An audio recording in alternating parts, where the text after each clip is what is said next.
કબજિયાત દૂર કરે, આંખોમાં તેજ લાવે તેમજ લોહી વધારવામાં મદદ કરે તેવું પાલકનું શાક। Hello friends, welcome to kitchen art. Friends, આજે આપણે હોટલના સ્વાદ જેવું પાલકનું શાક બનાવીશું। બધી ટ્રીક અને ટિપ્સ સાથે જો તમે આ રીતે પાલકનું શાક બનાવશો તો બધા આંગળા ચાટતા રહી જશે। તો ચાલો ઝટપટ બની જાય તેવું પાલકનું શાક આજે આપણે બનાવતા શીખીશું।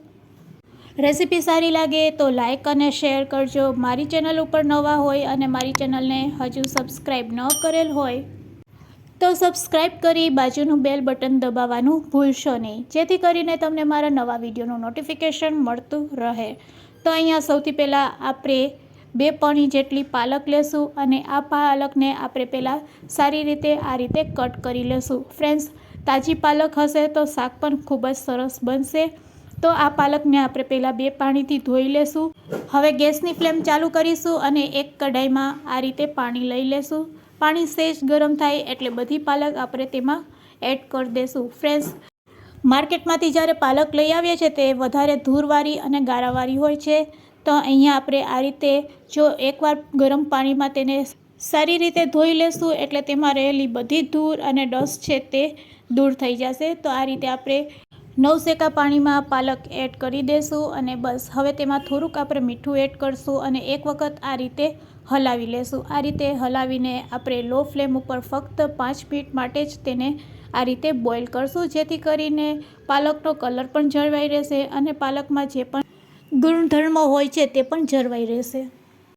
માટી કે ધૂળ હશે તે પાણીમાં જમા થઈ જશે। તો ફ્રેન્ડ્સ, 5 મિનિટ થઈ ગઈ છે અને 5 મિનિટ પછી તમે જોઈ શકો છો પાલકનો કલર એવો જ ને એવો જ છે। બસ 50% જેટલી પાલક કૂક થઈ જાય એટલે આપણે તેને આ રીતે કાણાવાળા વાસણમાં લઈ લેશું અને આ રીતે પાલકને પાણીમાંથી દૂર કર્યા પછી તમે પાણીનો કલર જોઈ શકો છો। જે પણ માટીનો ભાગ હશે, ધૂળનો ભાગ હશે તે આ પાણીમાં રહી જશે। તો અહીંયા આપણે એકદમ સરસ પાલકને ધોઈ લીધી છે અને પાણીને હવે આપણે સાઈડમાં રાખી દઈશું।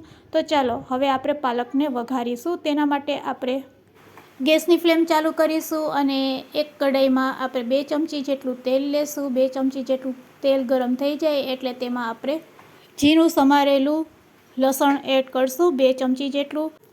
ચપટી હળદર એડ કરી દેશું। પાલકમાં જેટલું પણ લસણ તમે નાખશો તેટલું ઓછું છે। તો ફ્રેન્ડ્સ, અહીંયા જેટલું પણ તમારે લસણ નાખવું હોય તેટલું સ્વાદ મુજબ લસણ એડ કરી શકો છો।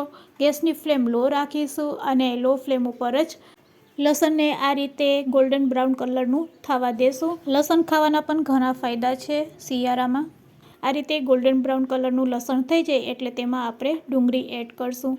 ફ્રેન્ડ્સ, શિયાળામાં લસણ, ડુંગળી અને પાલક જેવી વસ્તુ તમે જો ખાશો તો તમારી ઇમ્યુનિટી છે એ બૂસ્ટ થશે અને આખું વર્ષ તમે હેલ્ધી રહેશો। તો મેં મીડિયમ સાઇઝની ડુંગળી એડ કરેલી છે। આ રીતે લસણ છે ગોલ્ડન બ્રાઉન કલરનું થઈ જાય પછી ડુંગળી એડ કરવાની। ડુંગળી તેલમાં સાતરી લીધા પછી હવે તેમાં આપણે ટમેટાં એડ કરશું। તો મીડિયમ સાઇઝનું એક ટમેટું મેં ચોપ કરીને લીધેલું છે, તેને પણ આપણે આ રીતે સોફ્ટ કરી લેશું।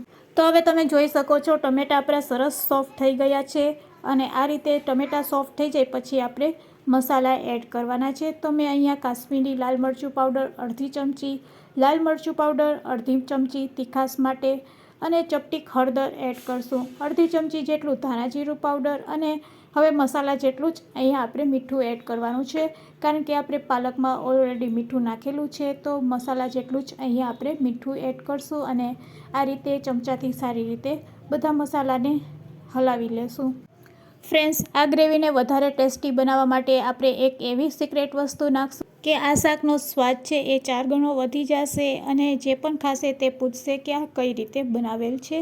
બસ હવે તમારી પાસે દહીં હોય તો 2 ચમચી દહીં એડ કરવાનું, પણ દહીં નાખતી વખતે ખાસ ધ્યાન રાખવાનું કે દહીં ન ફાટે। દહીં ના ફાટે તેના માટે તમારે થોડીક વાર માટે ગેસ બંધ કરી દેવાનું। ગેસ બંધ કર્યા પછી દહીં એડ કરવાનું અને આ રીતે મિક્સ કરી લેવાનું। પછી ફરીથી આપણે ગેસ ચાલુ કરીશું। તો ફ્રેન્ડ્સ, હવે આપણે ગેસ ચાલુ કરી લેશું અને બસ આ રીતે ગ્રેવીને હલાવી લેશું। આ રીતે ગ્રેવીને હલાવ્યા પછી થોડીક વાર માટે આપણે લીડથી તેને ઢાંકી દેશું એટલે ગ્રેવીમાંથી તેલ છૂટું પડવા માંડશે અને તેલ છૂટું પડે પછી એક આપણે સિક્રેટ વસ્તુ નાખીશું। તો ફ્રેન્ડ્સ, હવે તમે જોઈ શકો છો આ રીતે લીડથી ઢાંક્યા પછી ગ્રેવીમાંથી તેલ છૂટું પડવા લાગ્યું છે. આ રીતે તેલ છૂટું પડે એટલે આપણે આ રીતે તેલને સાઈડમાં લઈ લેશું અને સાઈડમાં તેલ લીધા પછી તેલમાં આપણે 1 ચમચી જેટલો ચણાનો લોટ એડ કરશું અને તેને તેલમાં આ રીતે શેકી લેશું. ફ્રેન્ડ્સ, અહીંયા ચણાના લોટને શેકવાની જરૂર નથી. બસ 1 ચમચી જેટલો ચણાનો લોટ તમે આ રીતે એડ કરશો અને પછી તેને ગ્રેવી સાથે મિક્સ કરી લેશો એટલે એકદમ સરસ ગ્રેવી બનીને રેડી થઈ જશે.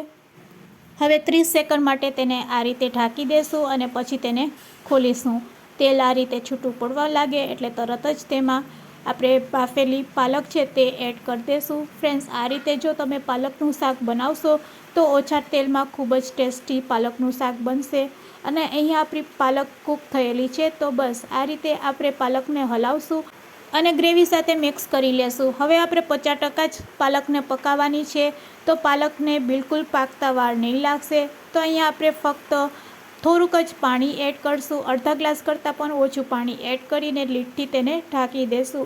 આ રીતે જો તમે પાલકનું શાક બનાવશો તો તમારું પાલકનું શાક છે તે એકદમ ટેસ્ટી બનશે. અહીંયા આપણું પાલકનું શાક તો રેડી થઈ ગયું છે, પણ પાલકના શાકમાં જો એક વખત આ રીતે તડકા પેનમાં થોડુંક તેલ લઈને તેમાં થોડીક લસણની કળી એડ કરીને આ રીતે જો લસણનો તડકો તમે શાકમાં આપશો તો એકદમ હોટલના સ્વાદ જેવો સ્વાદ આવશે શાકનો. તો બસ આ રીતે લસણને આપણે તેલમાં કકડાવી લેશું અને બસ તેમાં કાશ્મીરી મરચું એડ કરી દેશું અને પછી શાકમાં આપણે એડ કરી દેશું. તો હોટલના સ્વાદ જેવું શાક પાલકનું બનીને રેડી છે સર્વ કરવા માટે. તો તેને આપણે સર્વિંગ પ્લેટમાં લઈ લેશું. આ શાકને તમે રોટલા સાથે, રોટલી સાથે, ભાખરી સાથે તેમજ પરાઠા સાથે સર્વ કરી શકો છો. ખાવામાં ખૂબ જ ટેસ્ટી લાગે છે. રાત્રિના ડિનરમાં પણ તમે આ શાક બનાવી શકો છો. તો ફ્રેન્ડ્સ, આજની રેસીપી કેવી લાગી તે મને કમેન્ટ્સમાં જરૂરથી કહેજો અને રેસીપી સારી લાગી હોય તો તમારા ફ્રેન્ડ્સ, મિત્ર અને ગ્રુપમાં શેર કરવાનું ભૂલશો નહીં. Thanks for watching.